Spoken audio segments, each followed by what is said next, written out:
Hi, everyone. I'm Mandy-Lynn Donovan, and I'm your host of Port City Personalities here in St. Awesome on Rogers TV. I'm so excited about today's episode, and I know that you're going to be super excited as well. I will be joined by one of my childhood idols, Nancy Regan, who I know everyone knows because she's a Canadian staple, Canadian actress, journalist, news anchor, and as well as a television personality. So she's most known for her 15-year tenure as a host of CTV's Live at 5, a live news and general interest televised program that you all know. And we're going to be talking today about her new book. We're going to be learning some breathing techniques, find out what Nancy's been up to now, and also she'll be talking about some of her interviews that she's done. I'm super excited about today's episode. I'm not going to say any more. Let's get started.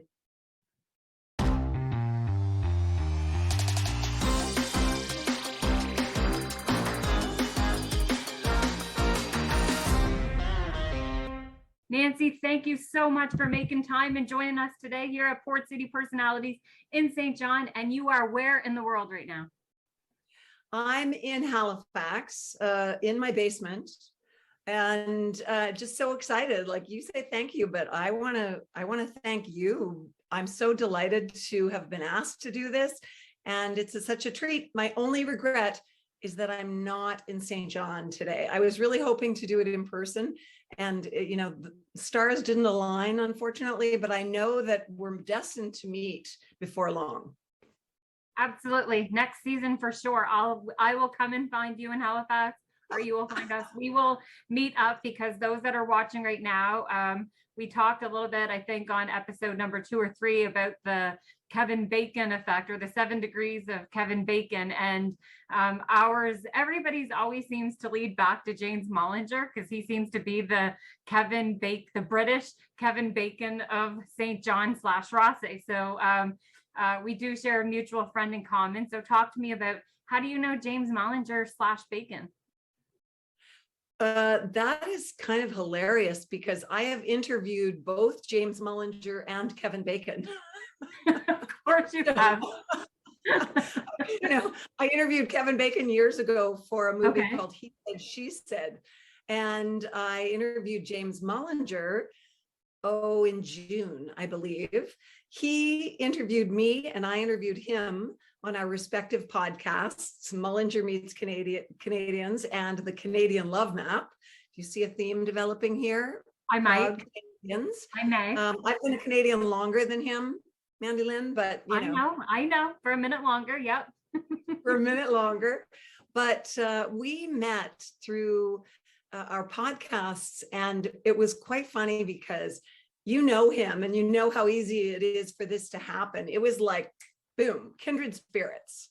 So yeah, we just connected immediately, and then we proceeded to do something funny and unpredictable, which is to almost be in competition to see who can promote the other's book more. which is I think that's why I say it's unpredictable, because when you're promoting your own book, people expect that's what you're going to be focusing on, and instead I just started saying, okay, I'm going to introduce his book to a lot of people, and he did the same for me.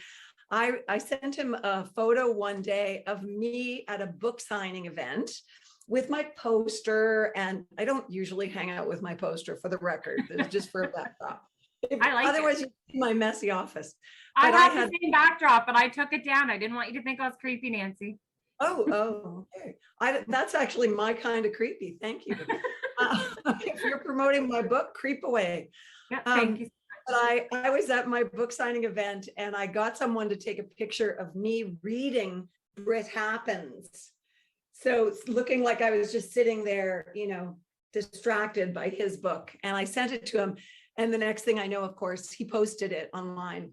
Yeah, he's just a terrific guy, and absolutely my favorite new Canadian. And I have several of those. So that says a lot. And I love that so much, because that speaks. So first off, I love you. You're a staple to Canada. You're terrific. Everything you've done, your whole entire career span, and we'll get into that. But it just pays homage to who you are as a person and to who James is, that you're both so humble and sweet that he's just like, I'm going to promote her book because she's Nancy. And you thought, I love his energy and passion. I'm going to promote his book. And I think that both of those equally are two Canadian things to do. Like, that's so, you can't get any more Canadian than that. Yeah, I think you're right. I think that did absolutely stem from our humility. It's easier. This has been a strange part of the journey for me, the book promotion, because you have to get out there and sell your own thing. And I have to admit that since I left Live at 5, and then since I left television, I have not really been very self-promotional. I've been quite happy to let the work come to me and not put myself out there. But with this book, there was really no option. It's, that's what you've got to do. And so I'm learning, but it's still more instinctual to me to shine the light on someone else than on myself. So that's part of it. You're absolutely right. I think that that's just your career as well. And you're so used to doing that, and you've done that exceptionally well. So you mentioned, and I have so many questions for you. So I'm so excited. You mentioned podcasting. So a lot of people right now, Nancy, as you know, they're going from traditional media and they're going to new media, just like podcasting. And how have you enjoyed that? Oh my gosh. Podcasting is a joy for me. And I started with my own podcast, which I just kind of rolled out into the world without any preparation, without any sponsors. And it was called The Soul Booth. And I should say it is called The Soul Booth because it's still online, but it's on hiatus at the moment. When the lockdown happened, I lost my sponsors because they were restaurant, gym, businesses that, really, I couldn't ask them to give me money for my podcast when they were locked down. So I just thought, I'm going to be writing anyway. I can't do it all. So I'm going to give myself a break and take the time off from the Soul Booth podcast. But I also, during the lockdown, had an approach from a company called Podstarter, who asked me to host a wonderful podcast called The Canadian Love Map. And we are fortunate because we have one sponsor, and it's Charm Diamond Centers, and they are Canada's largest family-owned jeweler. So that felt like a really good alignment. And I was to tell you the absolute truth, I was a little concerned at first that it might be schmaltzy, if it's all romance stories, but it is so not that. Mandy-Lynn, I'm telling you, I love doing this podcast so much because we tell love stories of all types from across the country. And I have been I almost get emotional when I say it. I've been so inspired by the people that I've met through this podcast, including James is a perfect example. And it's just a joy, it's love stories that might be romance, they might be old friendships or really meaningful friendships or intergenerational family stories, even just passion projects, people who are doing meaningful things in our world that are bringing light in what feels like a really dark time sometimes. The world is just too much right now. I know there are a lot of people who feel like I do, like it's overwhelming, all of the negative aspects of our world, from our environment to, of course, the war in Ukraine to, it goes on and on and on, the virus. Absolutely. Thank you so much for that. And I want to back up for a minute, and I want to start off with, I want to go to the very beginning of your career first, because you are loved, admired by so many. Let's start with, what was your very first gig? Let's go there. And what got you into TV, broadcasting, media, putting yourself out there, Nancy? Oh, my very first gig is a kind of funny story. It's the first time I remember being on television in my own right, not just by accident, being with someone else who might have been on television. But I was emceeing a fashion show for the Multicultural Festival in Nova Scotia.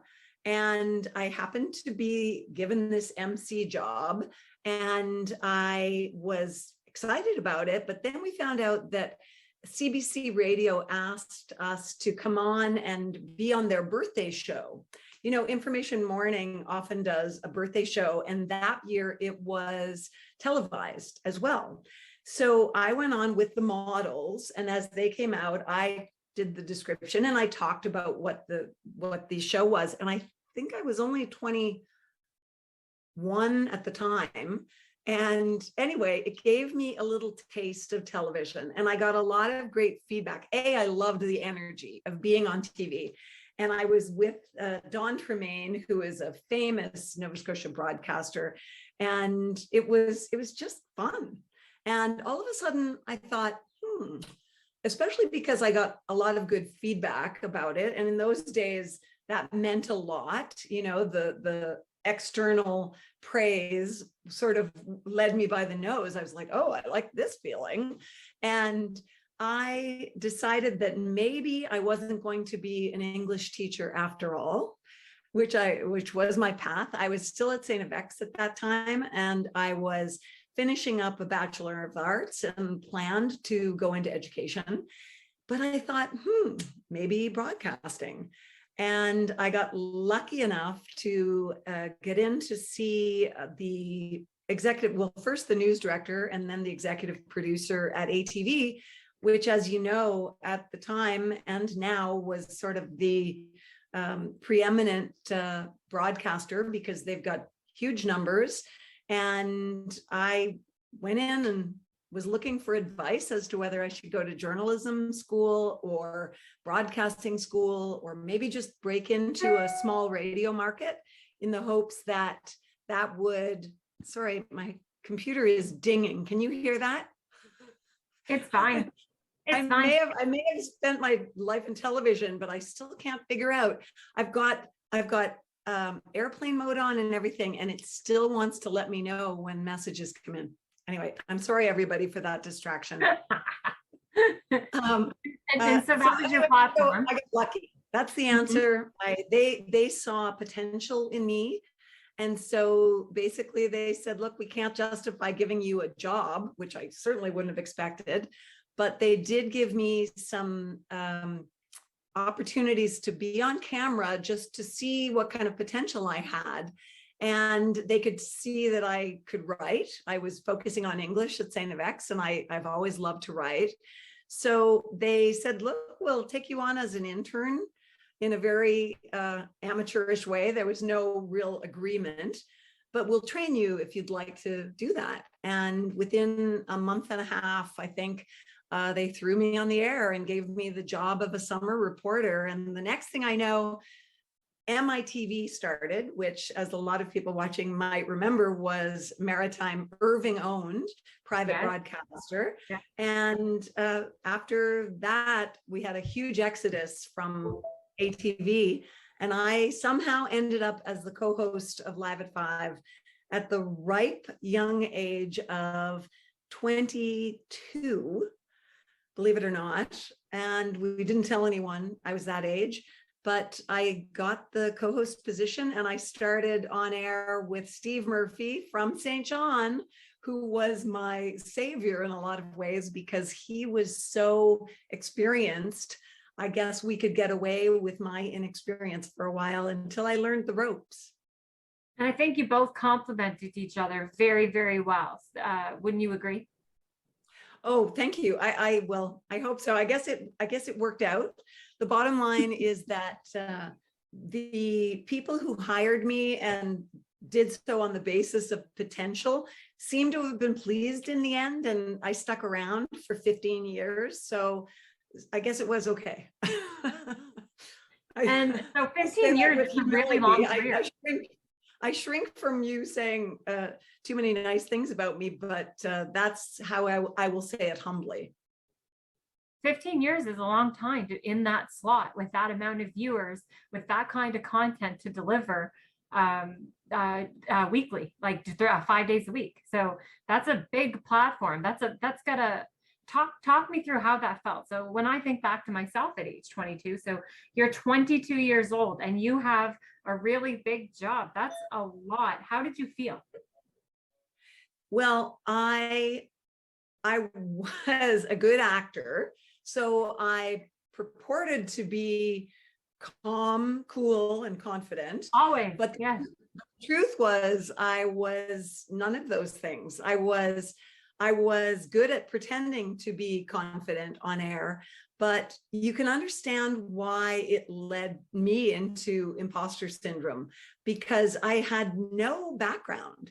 I had just come out of my degree at St. FX, and it was like a sink or swim kind of situation. And I Sure. swam like hell. I just kept, or maybe I was treading water. I don't know. Yeah. So, the truth was, behind the mask that I was wearing, I was pretty nervous a lot of the time. And I realize now that I somehow did a pretty good job, all things concerned. When I look back, all things considered, I guess I should say, when I look back and realize the insecurity I felt and the nervousness that I was harboring behind my mask, I think it's kind of amazing that it didn't come through more on air. And that's the truth about so many people who are in the public eye.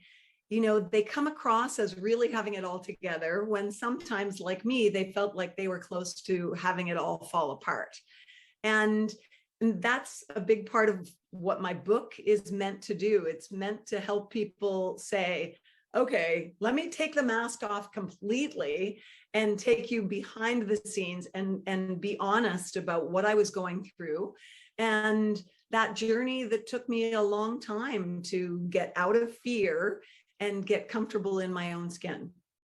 Absolutely. And I think that, speaking for, I think a lot of my friends growing up, I had many heroes, but I guess if I was to recall my first moment of, realizing that you're somebody that I aspire to be, like when I grew up, which would be, we lived out in the Kingston Peninsula here in St. John. So it's kind of in a remote area, and we had 3 channels at the time and only one of them worked. And I remember taking turns with my siblings, and you've been in this era too, where we're struggling to hold, exactly it. And so you would come on and we'd be so excited, and it would be, my favorite nights were when I got the opportunity to hear you talk and try to learn how to talk like that and try to talk and be business-like, and then followed by Full House a little bit later. So when I was Full House, Bob Saget, because the humor that he used, his humor, wittiness. So I remember being with my friends, and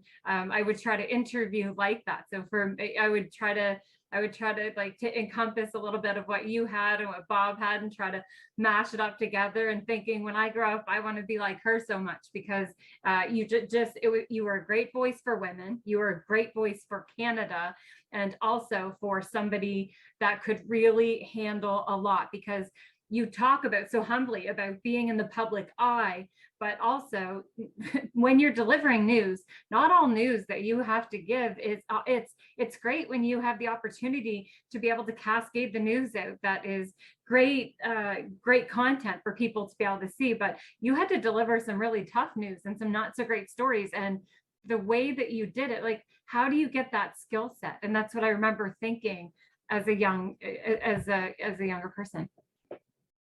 I don't know. I have to say, I'm still reeling from you saying that you watched me and wanted to emulate me. I'm really touched by that. And I think it's kind of funny, because I can picture, and I write about this in the book, I felt like that about Oprah. Oprah was my lead-in on Live at 5. And she was also my role model. Like, I literally watched her and thought, oh yeah, that's how I'm supposed to be. And I know I modeled I tried to be natural like her. I tried to, just seem like I was myself, although I was wearing that mask at the same time. I say now that, the mask was transparent. Like, people could see my real self to some extent. It's just that I was also hiding a lot, which to some extent you have to do on television. But the idea that I was trying to be Oprah and you were trying to be me is kind of cracking me up. I think that's awesome. Anyway, thank you for that. I appreciate it. The news part was, of course, a steep learning curve for me. Although I grew up in a world of politics, so news was always something that I was familiar with, for better, for worse. And my experience with news people as a kid was often being pushed out of the way by a camera person as they were trying to get to someone else. But I think I was a fairly quick study when it came to news, because I'm just always curious, and curiosity is the main thing you need as a reporter. You know, you need to be focused on those W5s, the 5 W's, and the hows. And I was always really intrigued by the world around me and curious. So that natural curiosity that had been born in me as a kid really helped me adjust to being a reporter, because it was pretty simple to say, okay, what are all the questions I have about this? What are the questions that need answering about this story? And as I grew as a reporter and into a producer, I realized that the main thing when you tell a story is that you don't leave any obvious unanswered questions. And that was, you know, that became something that I always taught younger reporters. If I'm looking at someone's script and I see that there's a burning question that I have as a consumer, then that has to be answered. So the reporter always needs to, or the news anchor always has to look at it from a consumer's point of view and say, okay, what do I still need to know about this that I don't know when the story is over? And you have to address that and go back and fix it, or offer that information in the intro or the extra. Does that answer your question? That does answer my, that's perfect. And I guess to touch on the political side of things, because your political background definitely would help with that. And also always being hungry to know more from the guests that you're interviewing. And I'll get into that in a minute. But what was it like as a kid growing up in a political family? It was like everything else in life, it was paradox, I guess. It was exciting, and it was a life of privilege in some ways, and I got to do really cool things. I think one of the things that I loved most about growing up in politics was that when my father was the premier of the province, we would go every year and do a premier's conference. So especially the eastern provinces, the premiers really worked well at that time together. Dick Hatfield, Alex Campbell, and my dad were all really interested in being united as a region. And so we would do those premiers conferences, but also Canadian wide. So I got to see the country a little bit, but I got to meet other kids of premiers. And nobody understands what that's like. My husband and I now joke that we should have a group called Politicians' Children Anonymous, because it's a strange thing, you know. There are challenges. One of the big ones that I remember, and I mention this in the book, is being a pretty young child and answering the telephone. And as you know, in those days, it was all a landline. There was one landline in the house, and our number was in the phone book, the rotary dial, and which I still have a phone like that at my cottage, actually. But answering the phone, the home phone, and having a drunken, disgruntled constituent unload on me as an 8-year-old and use expletives, and that was pretty jarring. And there were certainly incidents like that were not comfortable as a child. But the other thing I think about Mandy-Lynn, of course, is that In politics, and this is a big part of this story I tell, in politics, you learn that you have to be liked. You have to be liked to get votes. In order to be elected, you have to be liked. And I graduated from that world to television, where guess what? You have to be liked in order to stay in your job or on the air. And so I grew into someone for whom it was very important to be liked and to get approval. And I stood in a literal spotlight, but didn't always feel my own light. And it feels good when you are insecure and you don't feel your own light, as I like to put it. It feels good to stand in a spotlight because it warms you up, but that's not sustainable, because when the spotlight is off, then you go back into that feeling of insecurity or inadequacy. And that was my story. And I have loved telling that story so much, because people are coming back to me and saying, oh my gosh, it's like you have looked inside my brain or my heart, and this is exactly my experience. And what I've discovered is that my story resonates with other people because they can relate so much. And it's the human experience. We show the world how good everything is in our lives, when the reality is that often we're struggling with various things. And it's only when we can get real with each other that we can have a true sense of authentic connection. And that's, as you know, the work of Brene Brown.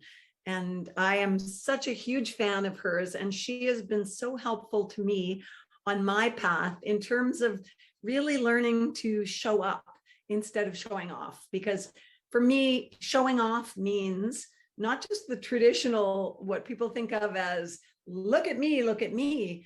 In this way, is this backwards for you, by the way? No, it's perfect. It's the right way. It's the right way. Oh, good. Yeah. On my screen, it's backwards. I just realized. No, it's perfect. Cute, It's perfect. cute. But in my vernacular, showing off means you're living your life according to other people's expectations and trying to, win admiration and praise, and what so many of us do. And, what so many of us do on social media, for instance. Yes. But showing up is, here I am, warts and all. This is the real me. Take me or leave me. And your approval doesn't make my life successful or otherwise. My own approval actually determines how happy I am. And when I feel my own light, that's when not only can I be contented, but I can also be focused on something outside of me and really focus on my contribution to the world. That's where I am in my life right now. But how do you remind yourself to be there? How do you get yourself to such a place? Well, for me, the answer is a practice of presence, because I have a very busy monkey mind, and it often, swings me into anxiety. That monkey is swinging and it veers toward anxiety. And I have discovered in my life that being in the present moment is the best possible medicine, because when I'm worrying, I'm in the future. And when I'm ruminating on things that have gone wrong, I'm in the past. But when I'm in the present moment, I am just here and everything's okay. And I take that attitude for doing an interview with you right now. My old paradigm was, oh my gosh, I've got to be prepared and I've got to think about what I'm going to say. And I've got to be, I've got to make sure that people like me.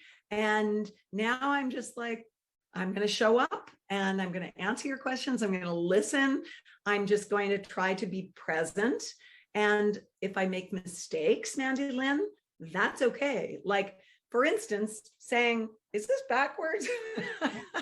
And yeah. You know what? I've really gone from a place where in my early days of television, I was desperately concerned about making mistakes, to the point that there's something called ironic process theory, where the more you focus on something you don't want, the more you're likely to fall into that habit. And I was so focused on not making mistakes, I was really creating a problem for myself because I was not present.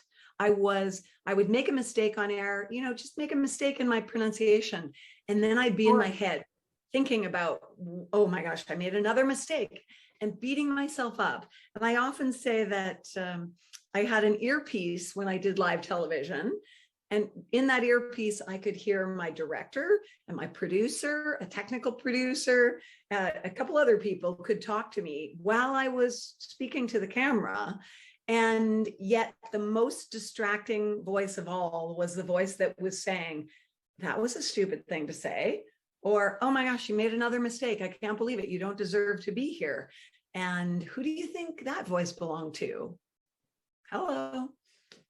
So I really have come a long way since then, because now I see, you know what, we're all human and we all make mistakes. And in a way, I'm working on a presentation that I'm doing next week for a group of teenagers.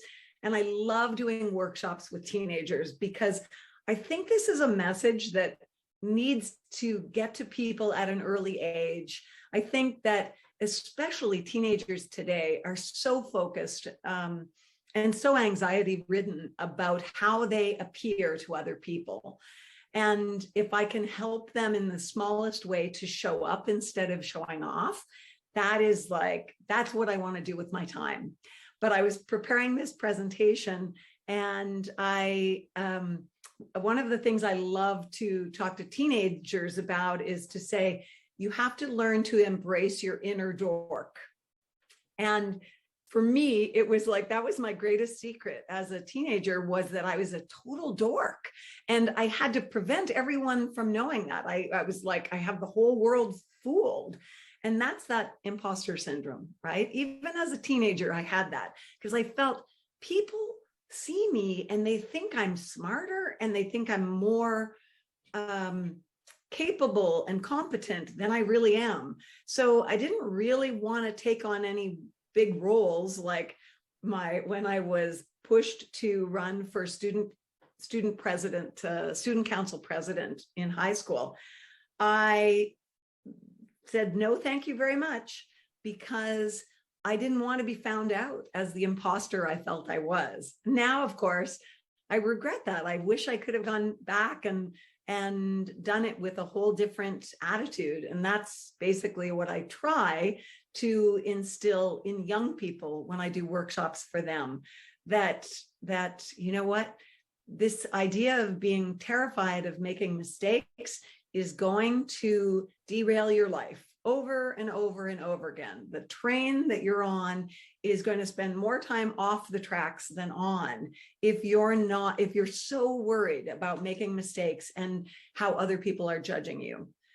But I think that that's a good reminder too. I think that that's a great reminder also in the book, in your lesson, in your speakings, in your teachings that you're giving to folks. Like, the biggest takeaway is stay present. Look, we know with social media, we know with everybody distracted on their phones, on the internet, everybody's doing things and they want things done, finished, completed instantaneously. So I think that that is it seems so simple, but it's really not. Like, you're saying to yourself, I need to stay present. There's this happening, that's happening, but I need to stay present. And then that's okay to say that. So folks like yourself, Nancy, that are very well known and are open to talking about mental health now. Was that openness, I guess, was that something that existed when you were younger, that you could talk about the way that we talk about it right now? No way. And that's part of why I never would have let people know that I was feeling anxiety. I did a conversation for my podcast, The Canadian Love Map, in May, I guess. And my sponsor was kind enough to say, we want to do an episode where we focus on you and your book. And we'll bring in a guest host and have them interview you. And right away, I thought of the perfect guest host, and that was Star Cunningham, who used to be Star Dobson, who was the co-host of Live at 5 after I left and for a long time.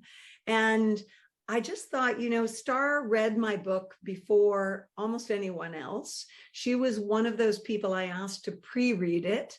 Steve Murphy did as well. And Ron James, the famous Canadian comedian, was so kind to do that, and a few other people. But Star read it, and she reached out to me as soon as she finished it to say, I want to have a conversation right now. And we got on the phone, and she told me how meaningful it had been for her to read my book and how much of her own journey she could see in it. And so she came on as the guest host, partly for that reason. And we had an amazing conversation where we both truly showed up fully. And Star revealed more about her own inner journey than she ever had. She is now the president and CEO of the Mental Health Foundation of Nova Scotia.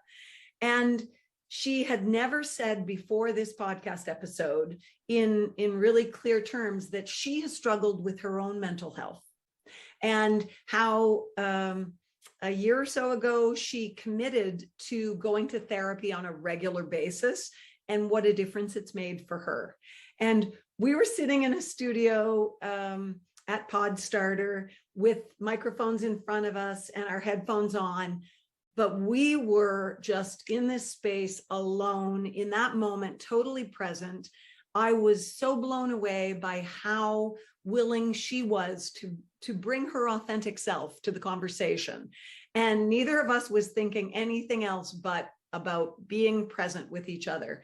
So I guess, that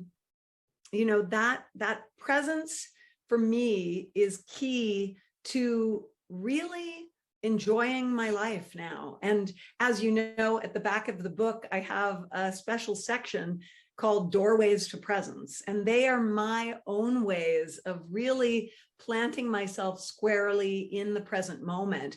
And I talk about how I learned this. Like, as you know, Mandy-Lynn, I don't pretend to be a teacher in this book. I think I really approach it as a seeker. And it's sort of me. A reader recently described it in a review on Amazon.ca as the experience of reading the book as being like walking through a garden with me, and me saying, oh, let me show you this. Let me tell you about this, what I've learned. And in the Doorways to Presence, I talk about what impact Eckhart Tolle had on me and his book, A New Earth. And, he did a special series of conversations with Oprah Winfrey, who Oprah has always been a groundbreaker, a pioneer in terms of bringing soulful guests and material to the public eye. And she did that with Gary Zukav with The Seed of the Soul back in the late 80s on the Oprah Winfrey Show. And that was a time when no one was talking about the soul on broad television, just wasn't happening. So anyway, I'm babbling. You've got to find a chance when I take a breath where you can just jump in and stop me from talking too much. You get me going about this, and I love it. I love it. I absolutely love it.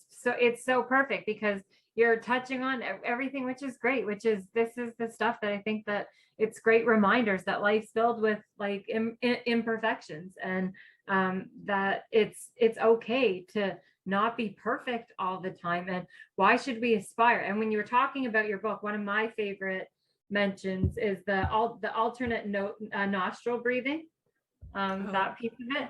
So how does it we hold our right nostril? Can we do that together? Okay, I'll walk you through it. This is because I was trying to do it when I was at Starbucks, and I was like so I thought it would be great if we tried it together. Oh, that's a great idea. Okay. So breathing is really key to being present. Like when we're, that's the sort of first step toward meditation, when you can just stop everything you're doing. Okay. and feel yourself breathe in, feel the air coming into you through your nostrils, pause at the top, and then feel your breath leaving your body.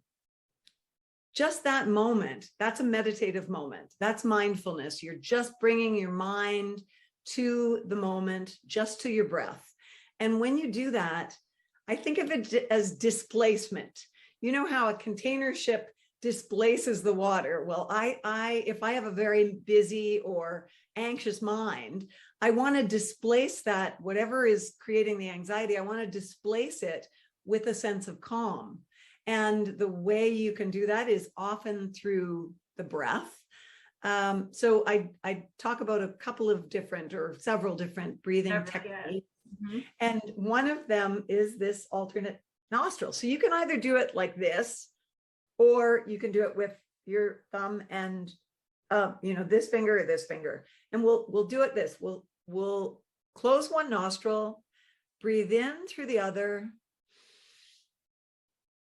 and then close the nostril and breathe out through this one.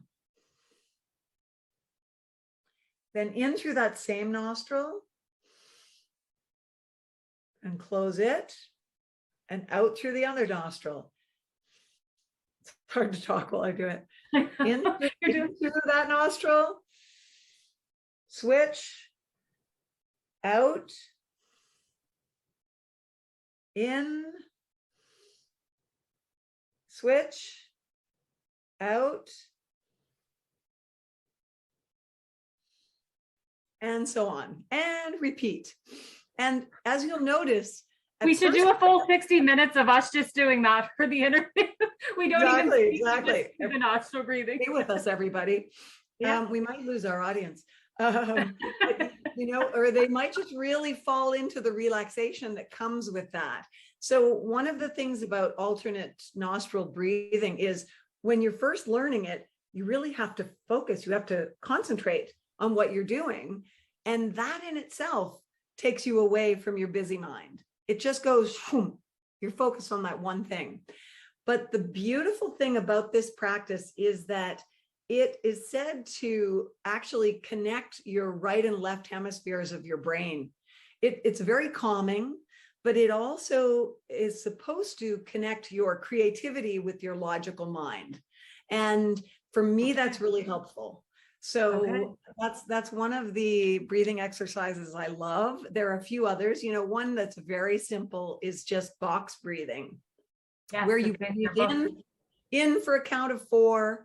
You stop, you just pause for a count of 4, you breathe out for a count of 4, you pause for a count of 4, you breathe in for a count of 4, and so on. And it's just that box like that. And for me, that is the best thing to do before going on stage, before doing an interview, because it just brings me back into my body. And instead of into my busy mind, brings me into my body and calms me down. When we are frenetic, we're in what's called fight or flight. You're in your sympathetic nervous system. And that was in caveman times. That was all about, being under threat and figuring out whether you had to fight or flee.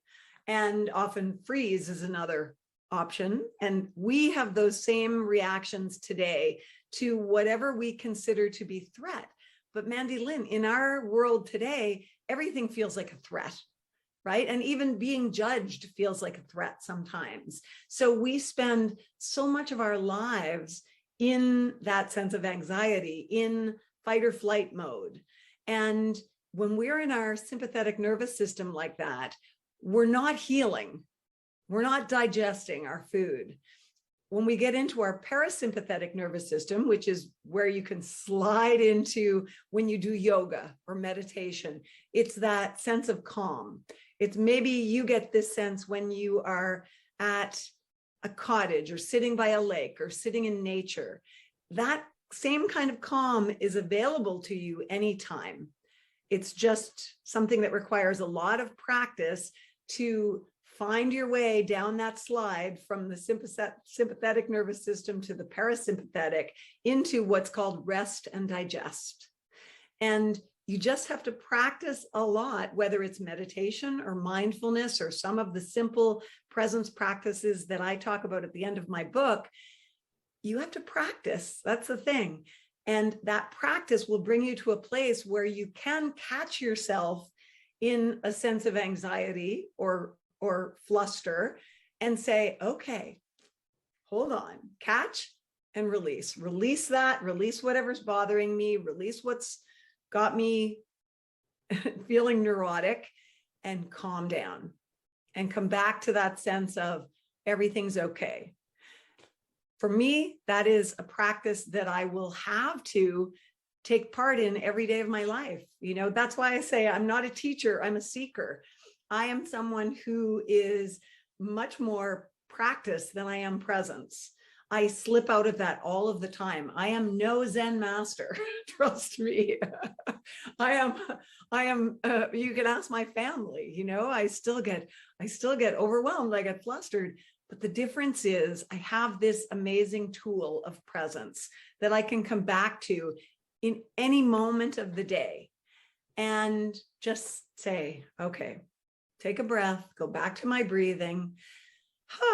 Okay, I'm centered, I'm okay, and I'm content now. So it's much more enjoyable to live life in the present moment than in that sense of fluster and in that whirlwind tornado that we're so often in. And when you think about it, the opposite of presence is absence. And do you want to be absent for your life? That's the most simple way in which I can put it. How did you decide that you wanted to write a book? And I mean, what was this process like for you in terms of, being present at the time? Was what got you started with that? Because that's a huge project, and you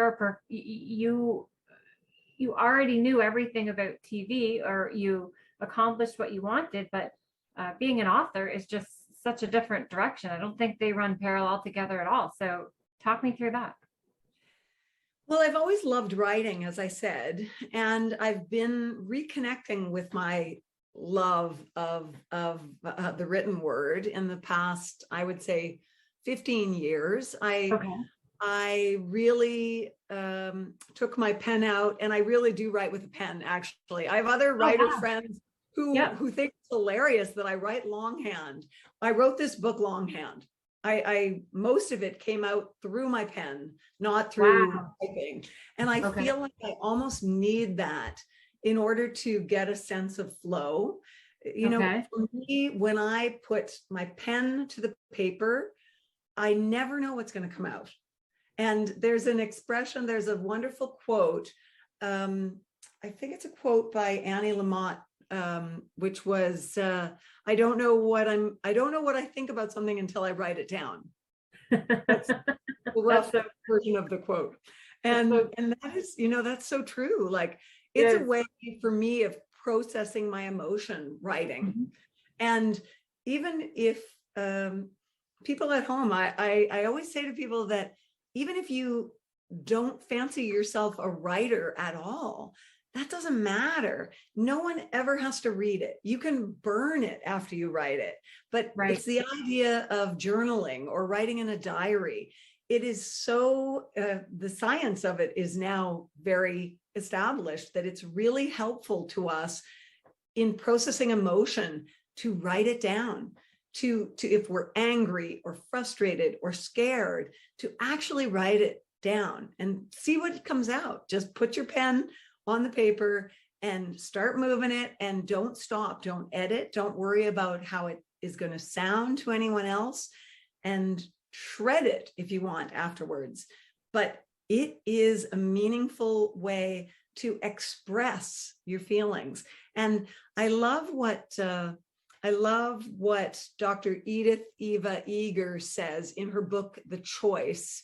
She is an Auschwitz survivor, and she has such an inspiring story to tell, but she became a psychologist. she was inspired by Viktor Frankl, and she became a psychologist because she wanted to help other people who had survived the horrors of that chapter of history. And she went on to help, many, many others through her work as an author as well. But she said that the opposite of depression is not happiness. The opposite of depression is expression. The opposite of depression is actually moving our emotion and allowing it out. When we suppress our emotion and our feelings about whatever it is in our life that is upsetting us or frustrating us, making us angry, when we suppress all that, which is, really what the world teaches us to do, when we suppress it, that's when we become unwell. That's when we really struggle, because our bodies are meant to allow those emotions to move through us. I think of myself as a volcano, and if I don't blow off steam every once in a while, then there's going to be an eruption and it's going to be destructive. And meanwhile, if I just let off steam when I need to, then I can be that strong mountain that a volcano is, with the fire inside me. And that fire can serve me, and it can help me serve the world in terms of how I contribute. It can be the passion and the purpose that move me. And that's an important part of my process in being present, is to really allow what feelings I have. Glennon Doyle, the fabulous author of Untamed, says, she has it on her office wall, the most simple statement: feelings are for feeling. And now, of course, she has a podcast called We Can Do Hard Things. And that's another great statement. It's a great, easy mantra. Like, I can do hard things. When you get overwhelmed, you just sort of go back to a mantra like that brings you into the present moment and say, I've got this. And thank you so much. And so you've interviewed a lot of folks over the years, and I think we have about 5 minutes left here. And I wanted to know, was there a time you were secretly starstruck, and who was it? Oh gosh. I know there's probably many, but yeah, I'll tell you, the workshop that I'm doing next week is called, it's called Showing Up: The Transformative Power of Authenticity. But the alternate title is How Mel Gibson Helped Me Show Up for Oprah. And great tagline, by the way. Just must say, what a great tagline. Catchy. Yeah. I've heard of both of those people. I was really intimidated before my interview with Mel Gibson. I was doing a movie junket for Braveheart. Okay. And Mel Gibson was at the top of his career. Then. Well, he's done interesting things since. Oh, yeah. But that was also had a lot of. He's also had a lot of personal challenges and professional challenges. Of course. But that's actually perfectly to my point, because I was completely intimidated before I went in for that interview. I was pacing in the hallway of the Beverly Hills Four Seasons. And I had someone from Paramount who was a friend of mine who said, "What's wrong with you? You do these interviews all the time." And I was like, "Are you kidding? This is Mel Gibson." Sure. And I went into the suite, and when you're doing a junket, you just basically have enough time to get your microphone pinned on and sit down. And then they say, "We've got speed, and you've got to just start into the interview." Which go. Yeah, right away. Camera out. And for some reason, I was honest. I took off my mask in that moment. And as I walked in and said hello to him, he's sitting there all mic'd up. And he said, "How are you doing?" And for some reason, I was honest and authentic. And I said, "I'm a little nervous." Okay, that was sort of honest. I was really nervous. Yeah. But he looked at me and he said, "You're nervous of talking to me?" And this guy, who was the biggest star in the world, arguably at the time, looked at me and said, "Look at me, look at my eyes." And then he went, and he started making all these, silly faces and sticking out his tongue. And then he stopped and he said, "There, do you feel better?" And guess what? He had brought me completely into the present moment. Yeah, into the present. Reminded me that we were both human.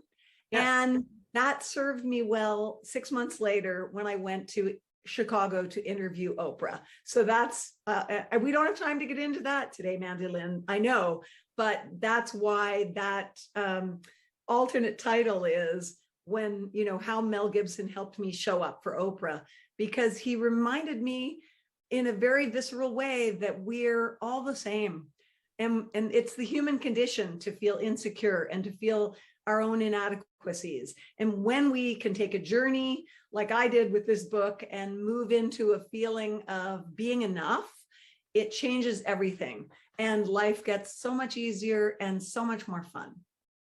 Absolutely. I couldn't agree with you more. And Nancy, thank you so much. We have about 1 minute left. Where can folks get your book? And how can folks get a hold of you for questions, bookings, or anything like that? Oh, thank you so much for asking that. My website is simple. It's nancyregan.ca. Don't make the mistake of doing Nancy Regan. Regan is Regan. So nancyregan.ca. The one that's alive. Yeah, exactly. But also you can get my book at most independent booksellers. Of course, Chapters, Indigo. Aren't you sold out of a lot of places? I think you've sold out of a lot of places. Yes, but you know what? We sold out of our first printing, which was great. Some bookstores still have it, which is great. Okay, gotcha. Amazon.ca has it as well. They did sell out, but they've got it again. And we just received the reprint at Nimbus Publishing. And I was delighted to see on top of the book, it now says national bestseller.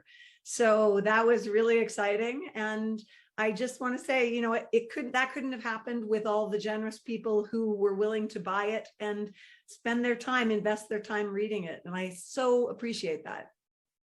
Absolutely, Nancy. Thank you so much for your time today. It's been such a pleasure and such a force and honor. I love you. Thank you. Thank you. Thank you. Thank you. And I love you. And I love your earrings. Thank you so much. Thank you. My sister makes them. It's all about being love, you know. That's for me, that's what it is. We're here to be love in the world. And you are doing a great job of shining your light all the time. Thank you so much, Nancy.